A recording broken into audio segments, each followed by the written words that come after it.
अस्सलाम वालेकुम नाजरीन, आवाज़ न्यूज़ में आपको खुशामदीद कहते हैं। मैं हूं डॉक्टर हफीज अंजुम। डेरा गाजी खान से ब्यूरो चीफ असद सूरी की रिपोर्ट के मुताबिक कार्डियोलॉजी इंस्टीट्यूट डेरा गाजी खान के तामीराती प्रोजेक्ट में तेज़ी लाने का फैसला किया गया है।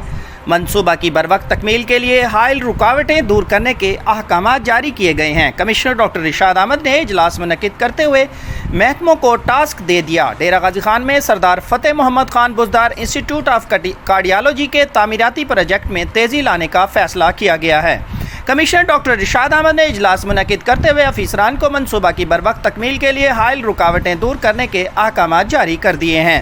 इजलास में director development Ubaidur Rasheed, deputy director Waseem Akhtar Jatoi, additional deputy commissioner revenue Ahmad Hasan Ranjha, assistant commissioner Saddar Mehdi Maluf, project director Muhammad Imran, DBA Shahzad Qadeer, law officer Chaudhry Akram, corporation के जीशान फरीद, मोहम्मद इमरान जतोई और मोहम्मद अफजल जतोई और दीगर मौजूद थे। कमिश्नर डॉक्टर इरशाद अहमद ने कार्डियोलॉजी इंस्टीट्यूट के लिए ज़रूरी रकबा वागुजार कराने के अहकाम जारी किए। उन्होंने कहा कि मुतालिका महकमे करीबी राब्ता रखें। कार्डियोलॉजी इंस्टीट्यूट खिता के लिए वज़ीर आला सरदार उस्मान अहमद खान बुज़दार का तोहफ़ा है। मनसूबा की तकमील से दिल के मरीजों को मुल्तान नहीं जाना पड़ेगा। कमिश्नर डॉक्टर इरशाद अहमद को बताया गया कि कार्डियोलॉजी इंस्टीट्यूट 76 कनाल 7 मरले पर तामीर होगा। मनसूबा पर 4.5 अरब रुपए लागत आएगी। फेज़ 1 का तामीराती काम तेज़ी से जारी है।